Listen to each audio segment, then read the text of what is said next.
Bienvenue dans Abîme, le podcast qui parle de rupture amicale.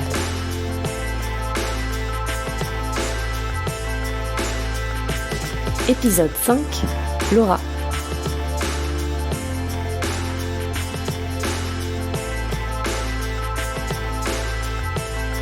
Je suis un peu une personne difficile à gérer, à vivre au quotidien, et du coup c'est quand même pas facile de trouver une personne qui t'accepte vraiment tel que t'es en permanence.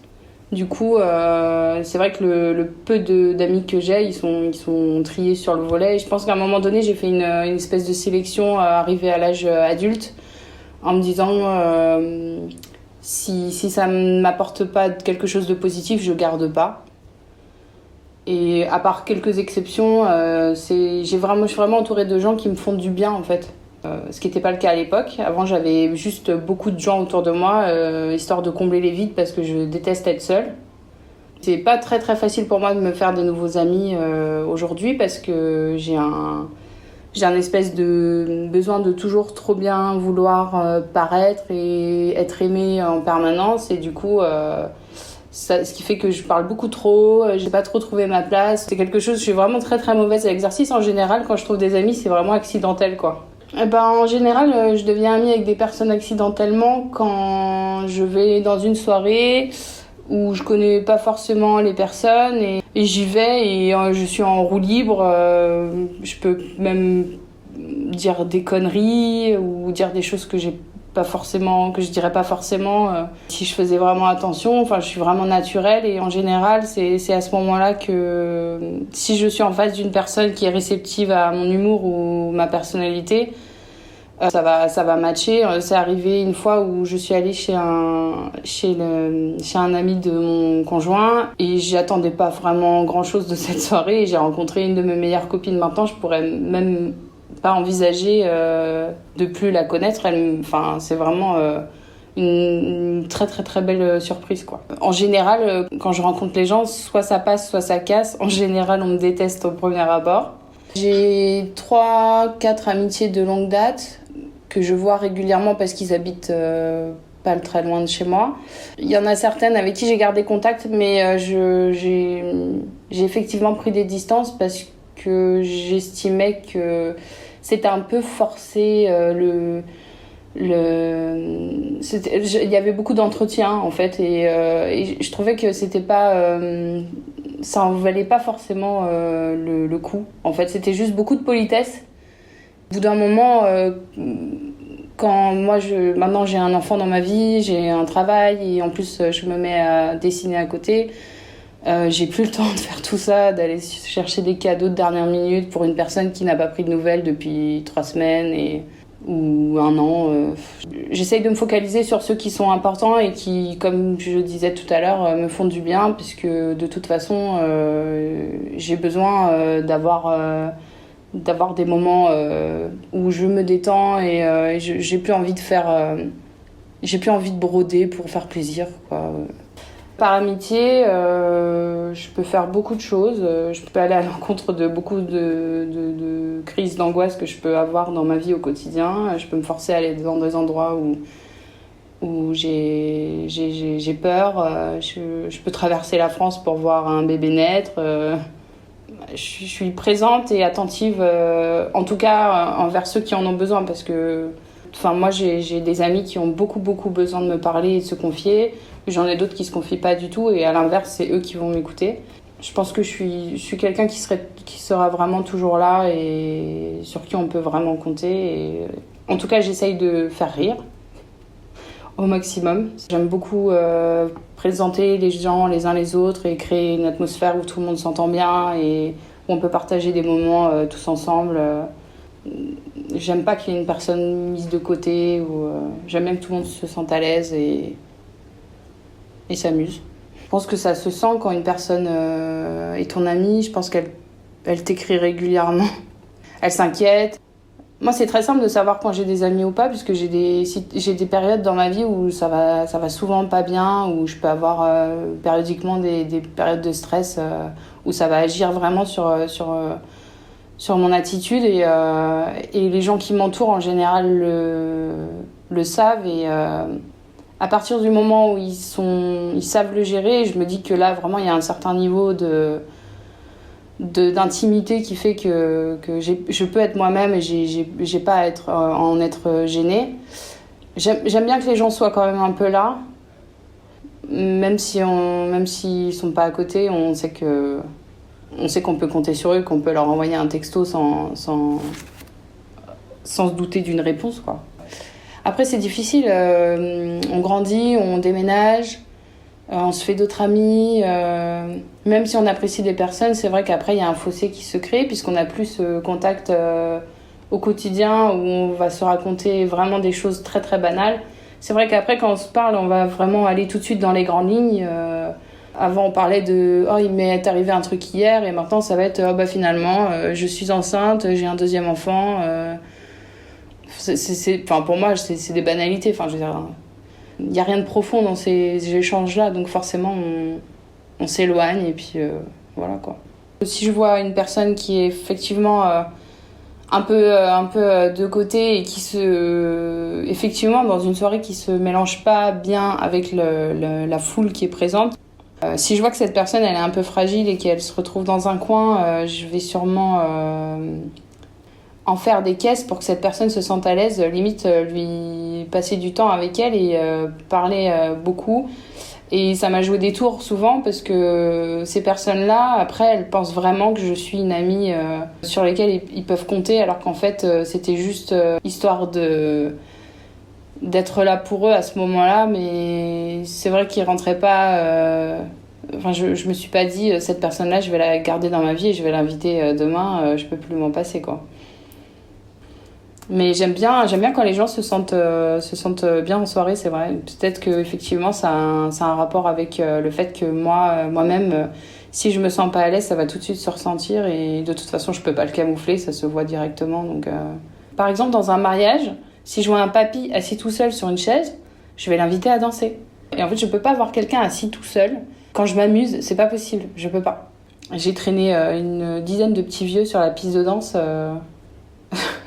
Peut-être à leur insu, je sais pas.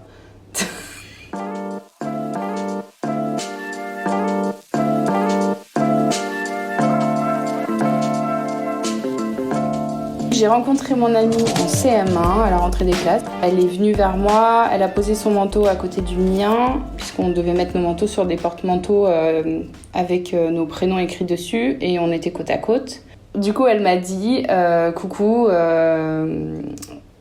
comment t'appelles-tu ?» Et c'est resté d'ailleurs une phrase qu'on se répétait souvent puisque c'était notre premier contact. Voilà. Ensuite, on s'est assis côte à côte dans la classe et on est rentrés l'une chez l'autre et le lendemain, rebelote, on s'est remises à côté et ça a été dans la continuité. En tout cas, cette amie-là, elle avait une vie assez particulière. Ses parents ont eu 4 enfants. Elle avait une grande sœur, un grand frère et un second grand frère qui est mort de la mort du nourrisson, donc tout petit. Quand son grand frère est mort, donc mon amie n'était pas née, sa maman a très très mal vécu le décès de son troisième enfant et du coup a complètement son cerveau, elle l'a débranché, quoi. Elle est passée d'une personne normale à quelqu'un complètement fermé dans une bulle. Elle était dans ses pensées et c'était très très difficile de capter son attention. Du coup, elle était plus du tout capable de s'occuper de ses enfants et malgré tout, son mari est parti. Il l'a laissée avec 2 enfants et ce qu'il ne savait pas, c'est qu'elle était enceinte de mon amie.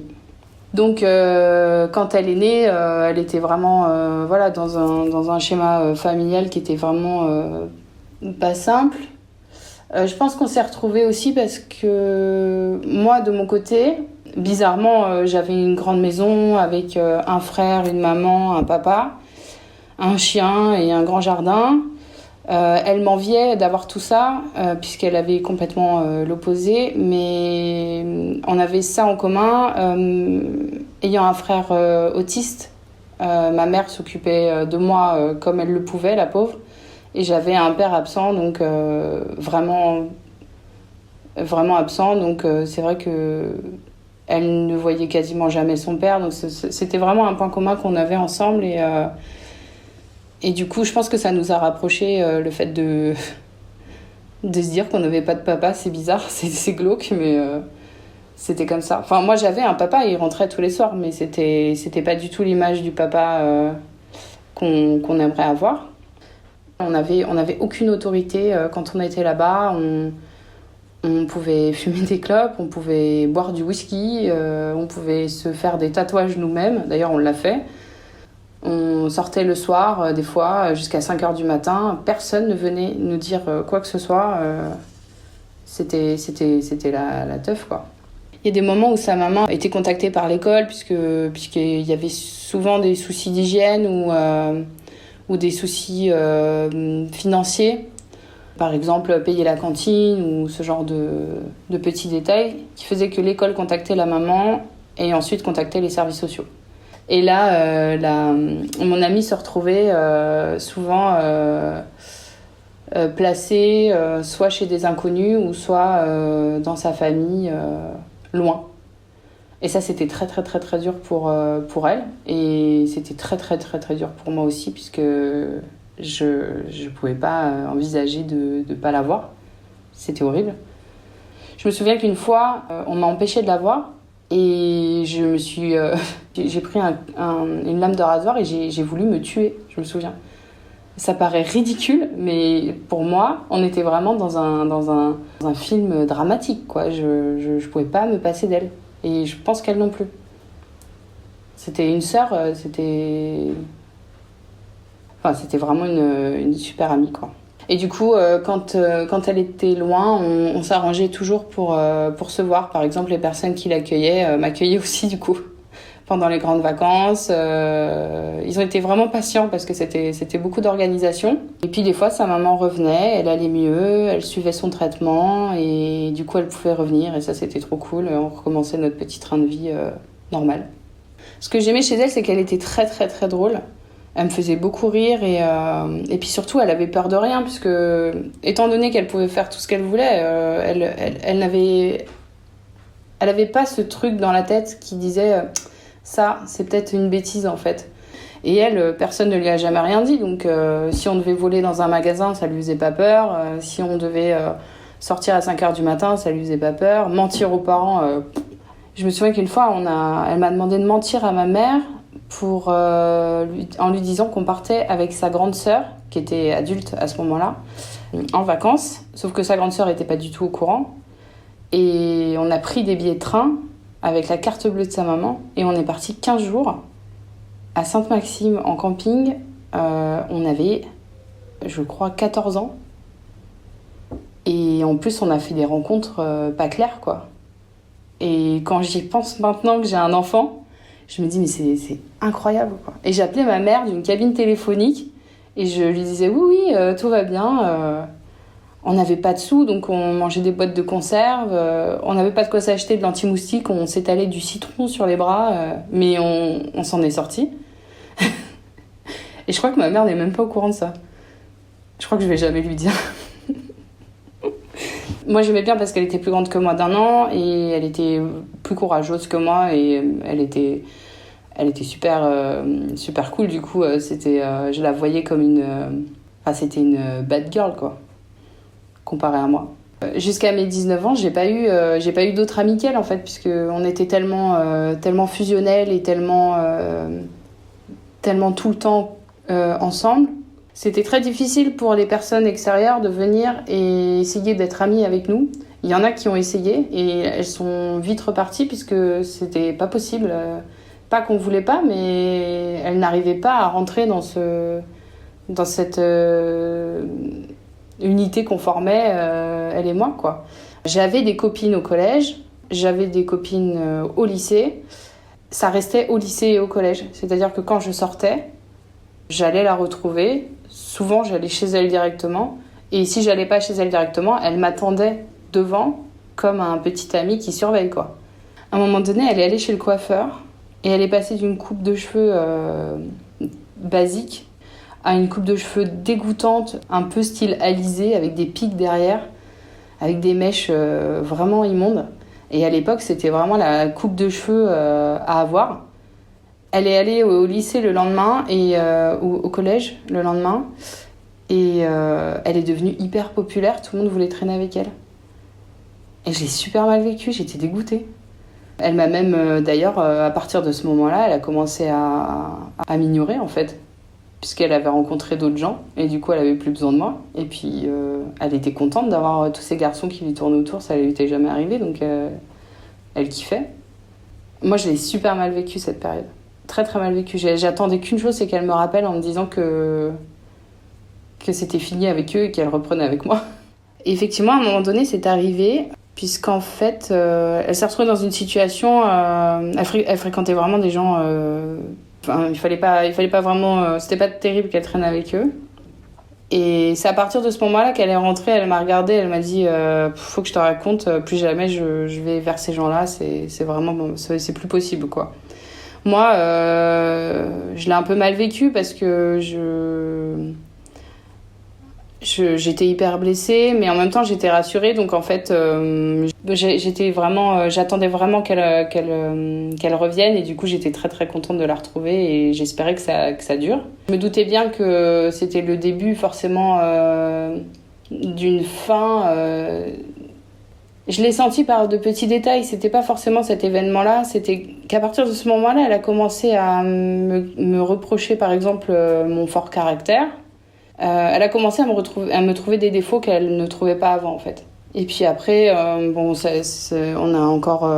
a grandi, et effectivement, moi, je suis partie, à un moment donné, je suis partie au collège, j'ai redoublé, et aucun collège dans la région ne voulait de moi.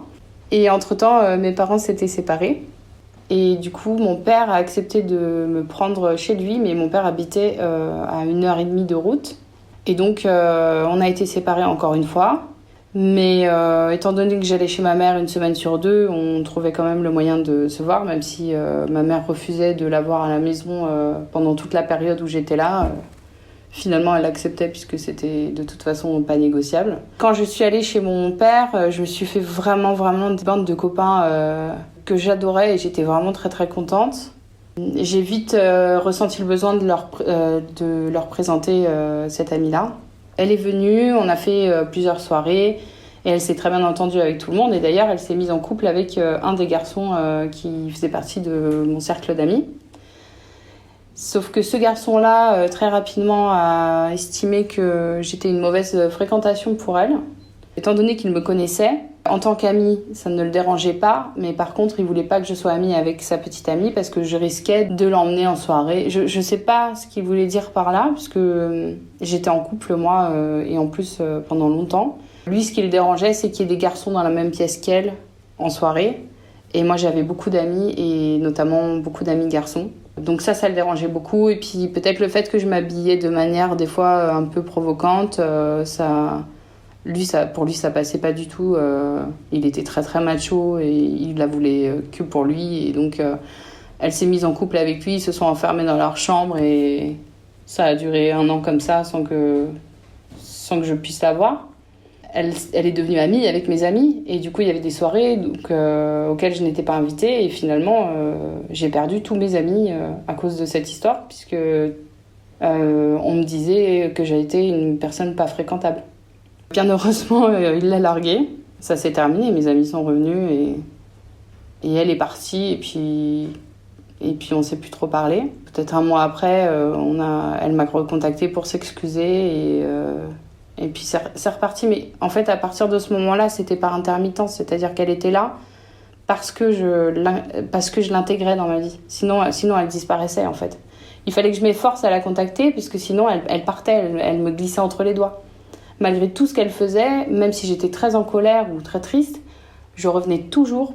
J'insistais vraiment sur le fait qu'il fallait qu'elle reste près de moi. Je ne pouvais pas la lâcher. Et pourtant, c'était difficile parce qu'elle se défilait beaucoup, et elle devenait de moins en moins joignable, elle était de moins en moins dispo. Je comprenais pas pourquoi, mais je me suis souvent dit que c'était parce que elle aimait pas mes amis, et que du coup ça l'intéressait pas. Mais en fait, ce qui l'intéressait pas, c'était moi. En fait. De toute façon, elle a jamais pensé que j'étais indispensable à sa vie. J'ai l'impression, je pense qu'il y a que moi qui avait ce sentiment-là. Surtout qu'à cette époque, je vivais une période très très très compliquée de ma vie puisque mon père est parti. Je vivais seule avec mon père et il a décidé de partir vivre à l'étranger du jour au lendemain en me laissant un mot sur la table. J'ai décidé de faire croire à ma mère que mon père était toujours là. Et je suis restée puisque j'étais amoureuse de quelqu'un à l'époque. J'étais en couple depuis 3 ans avec une personne. Et je voulais absolument pas le quitter puisque j'étais persuadée que la distance allait nous séparer.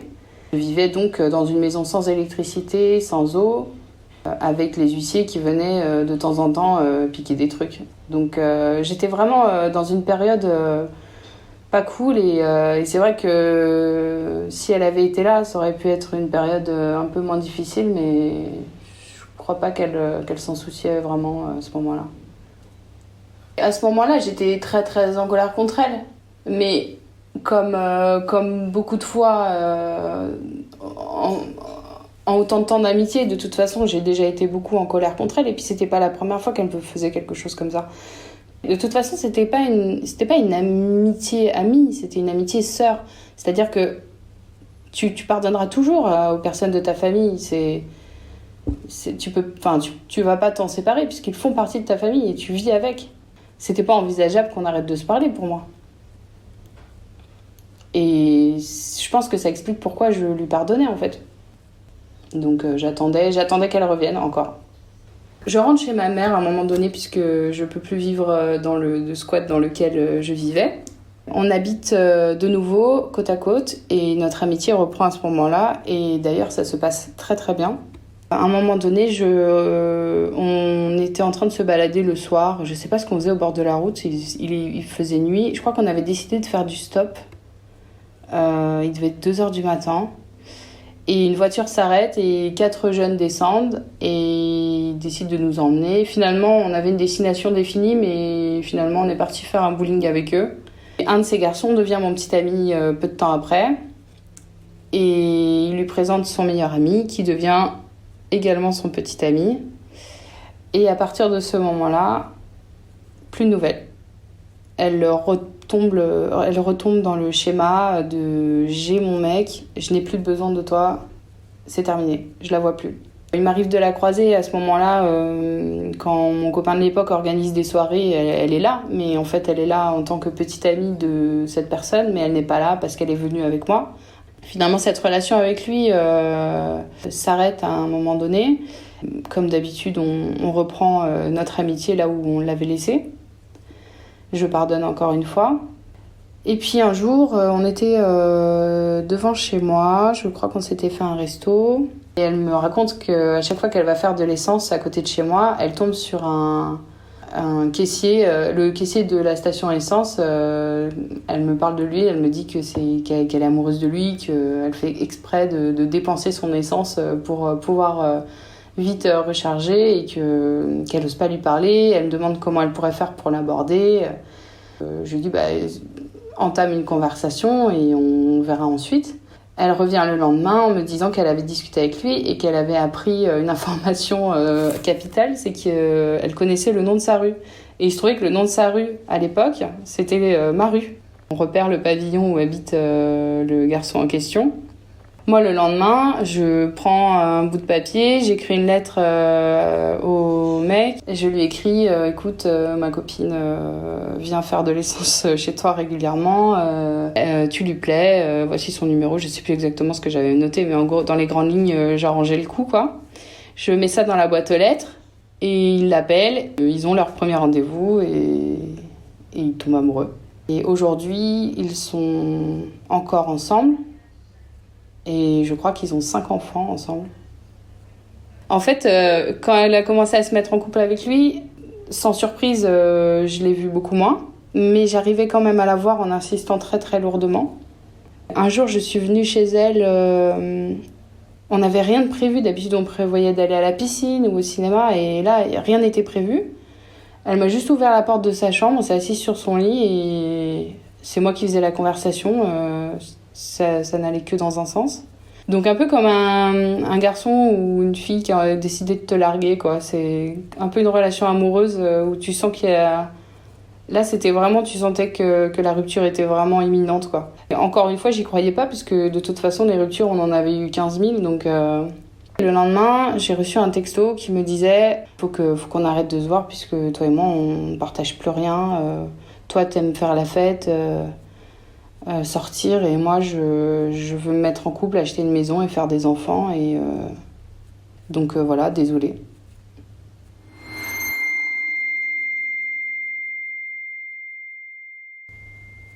C'était à mon travail, donc ça a été très difficile.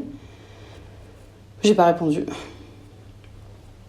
J'étais pas du tout dans le déni comme à chaque fois où je pensais que ça allait revenir. De toute façon, ça a été tellement difficile de la garder près de moi qu'à ce moment-là, je pense qu'à un moment donné, on se fait une raison, quoi. Je me suis dit, bon, bah, c'est terminé. J'ai été vraiment, vraiment triste longtemps. C'était une vraie rupture. Je faisais des fois des tentatives désespérées pour attirer son attention. Je me souviens qu'une fois, j'avais un Skyblog à l'époque.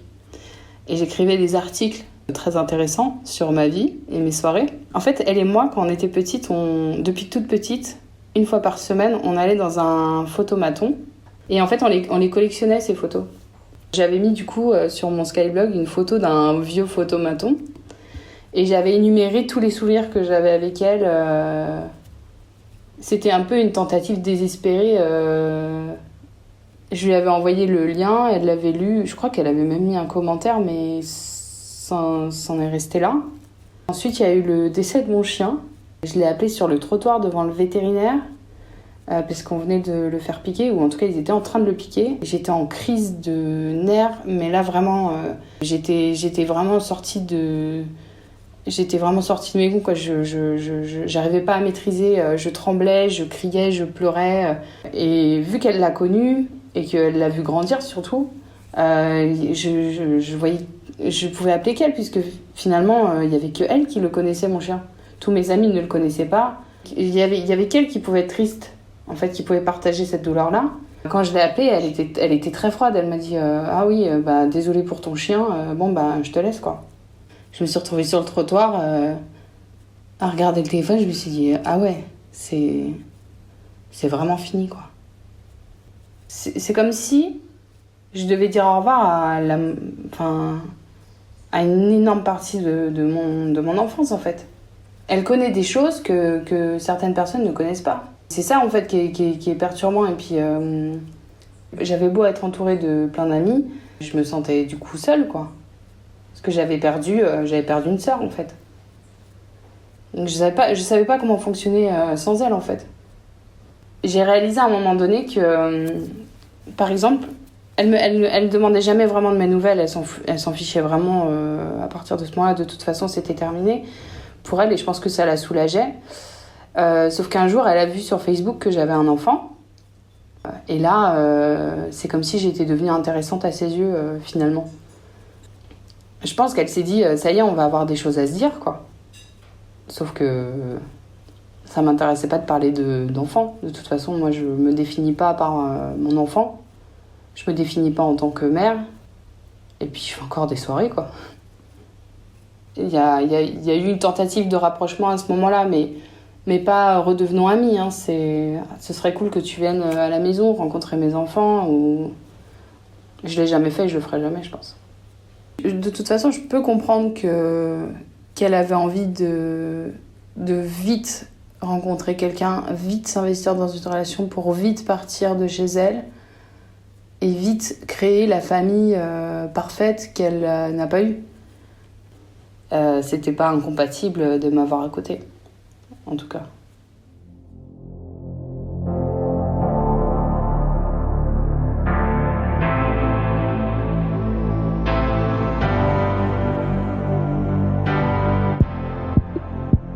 Quand j'ai envie d'entretenir une relation avec quelqu'un maintenant, et je fais tout comme avec elle pour que ça tienne. Je vais vraiment faire beaucoup d'efforts et non, je pense que j'ai gardé cette gymnastique-là, mais comme dans une relation amoureuse, en fait. J'entretiens l'amitié très fortement. La seule chose que ça a pu, je pense, créer, c'est cette peur de perdre, en fait. de perdre les gens. Mais dans tout, hein. J'ai aussi peur de saouler aussi. Je pense que je sais que du coup, à un moment donné, je l'ai plus intéressée ou j'ai dû la gonfler. Je demande régulièrement à mes amis si j'ai pas trop monopolisé la parole pendant cette soirée-là, ou si j'ai pas dit quelque chose de travers. Je check toujours pour être sûre. En fait, je fais un bilan en fait régulièrement avec eux pour savoir s'il y a quelque chose à changer, parce que je sais que je peux avoir des défauts et j'ai pas du tout envie de leur affliger ça, quoi. Elle a perdu sa maman. Là, par contre, elle m'a contactée. J'étais à l'étranger quand ça s'est passé, donc je pouvais pas être là pour elle, mais en tout cas, j'ai tout de suite répondu à son message. Et dès que je suis rentrée en France, je suis allée sur la tombe de sa mère pour lui dire au revoir et déposer des fleurs, mais elle n'était pas là. Je lui ai proposé d'être là pour elle, mais elle n'a pas eu le besoin. Ce qui est marrant, c'est qu'elle m'a contactée moi, parce que finalement, comme mon chien, elle avait besoin de quelqu'un qui connaissait vraiment sa maman, autre que sa famille, pour partager sa peine, quoi. Et moi, j'ai répondu présente, mais elle a quand même pas pris la peine d'être là, donc... Le dernier message que j'ai d'elle, c'est « Joyeux anniversaire » avec un smiley qui envoie un cœur. Et j'ai pas répondu.